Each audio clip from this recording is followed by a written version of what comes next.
You're gonna want a consent form because people do try to get over on you. I've already had somebody try to get over on me and I just started doing lashes. So yeah, it's good to have a consent form because it covers your butt. Hey everybody, welcome back to That Glow. My name is Shakia if you are new here. In today's video, we will be talking about must-haves for a lash artist.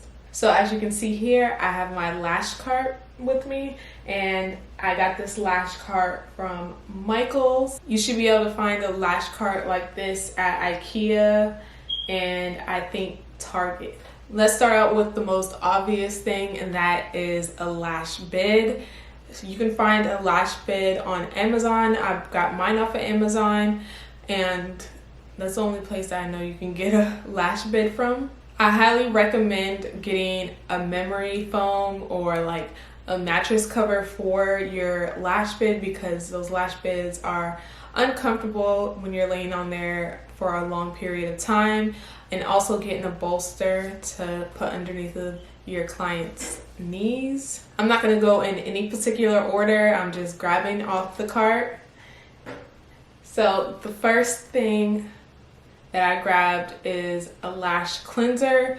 You definitely need a lash cleanser, especially if you are offering to do lash baths on a client. It's also good to have a lash cleanser if you plan on retailing products to your clients, and so that they'll have healthy lashes and better retention with their lash extensions. The next item that I have here is a nano mister. I use a nano mister after I am done with my client's lashes. I know some people use nano misters and some people use like a nebulizer. I use a nano mister because that's what I'm used to. You will also need some tape. I use two different kinds of tape.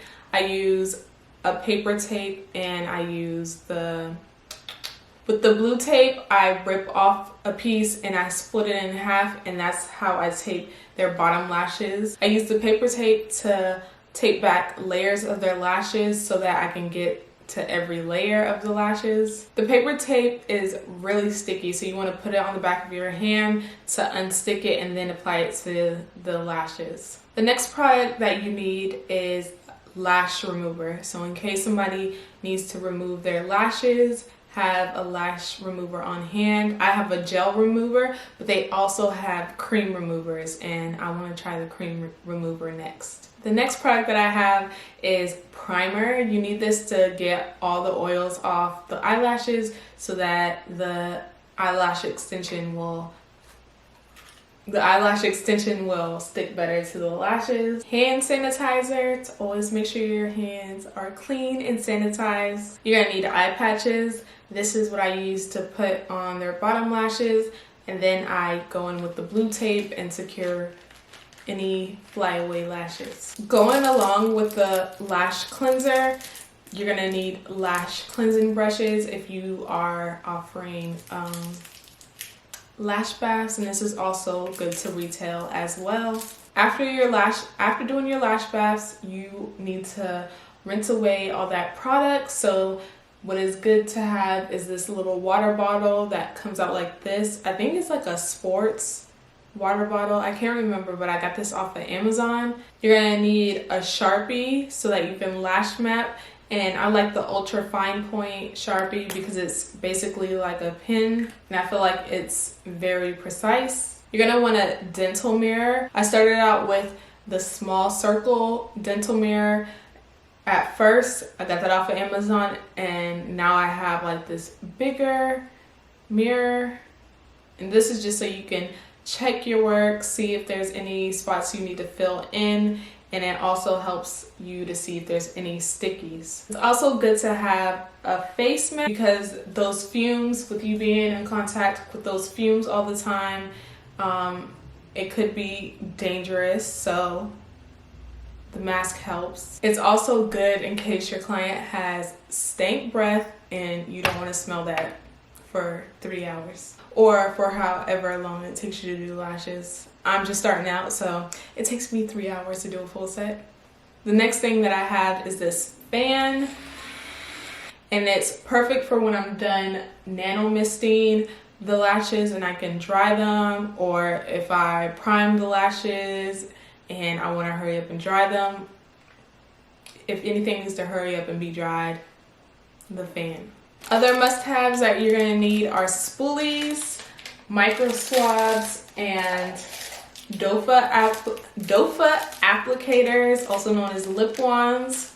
Spoolies for obvious reasons, so you can brush through their lashes. Micro swabs for priming the lashes, and dofa applicators for lash baths in case you don't have lash cleansing brushes. You can find almost everything, if not everything, almost everything that you need on Amazon, especially if you have Prime and get it fast. You're gonna need a lash tile. You can buy a tile that is specifically for lashes, or you can go down the street to your Home Depot or Lowe's and get a tile for like 99 cents or something like that, $1. And yeah, that's what I did when I got this one. I have another one just like it. Lash tiles, you're going to want to keep them covered when they're stored, because I have messed up lash tiles because I didn't have them covered. So not lash tiles, but lashes that are on my lash tile because they weren't covered. So you're going to want a container to put your lash tiles in. I have a container that I got from, let me just show y'all. So this is a container that I got from Home Goods, and this is what I was putting my lash tiles in. But you can also get photo boxes from Michaels. I think that's a very popular thing to do, is put them in photo boxes, and I think I'll be doing that next. And also, to keep things very accessible, I recommend getting a box like this. It's an organizer. This is just a multi-use organizer, and I'm pretty sure I got this at Marshall's, just to have everything looking nice and organized and easy to grab. If you don't already know, I'm a licensed esthetician. We are taught to keep everything closed and like closed containers and everything. I don't want to leave my tweezers out just collecting dust and everything, so I do have a tweezer case here, and I store my tweezers in here. They can only hold but so much. I have 3 in here right now. The other ones need to be clean, but yeah, it does the job, especially if you are somebody who does mobile lashing. It's just easier to bring a case and go. You're also going to want a container for your glues if you use multiple types of glues, but it's just good to store them in a container anyway. It's just easy to see how many glues that I have and which glue is in here. Speaking of glue, my hygrometer. You're gonna need a hygrometer, but that is at my treatment room right now. Well, it's gonna stay there because I don't do lashes from home anymore.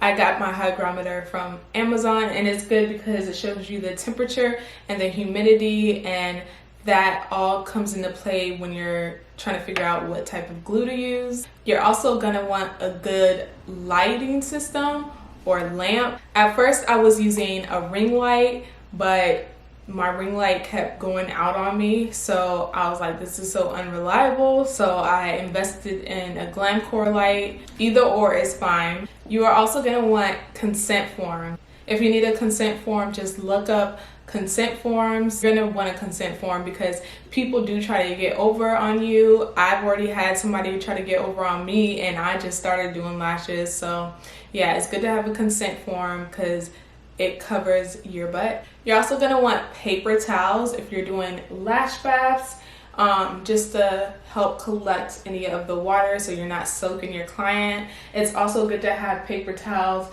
to like set up an area and put all your utensils, tools, you know what I mean, to lay out everything on like a clean area. It looks nice and neat. Again, going back to being a licensed esthetician, we call that area SMA, and you can use a paper towel. I like to use dental bibs. The reason why I like to use dental bibs is because I like getting the pink dental bibs, and it's so much prettier. Gets the job done just like a paper towel, but more aesthetically pleasing. Something else that I feel like is a must-have is this little container thing. This is where I sanitize my tweezers. It has a little tray that you put your tweezers in, and then it drops it down into like the sanitizing solution, disinfecting solution. I use Barbicide to sanitize, disinfect my tweezers, my tools, everything.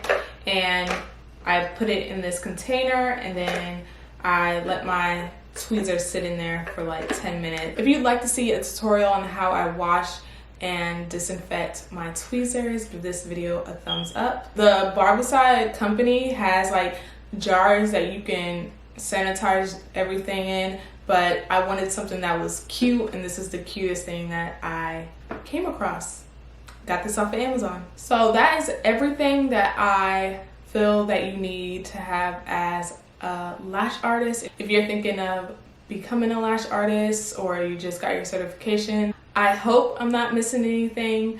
But yeah, this is everything that I have on my lash cart at the moment. I will be filming my favorite lash items, like my favorite lash glues, my favorite tweezers, and all that. So stay tuned for that. Thank you for watching. I hope this helped you out, and I'll see you in my next video.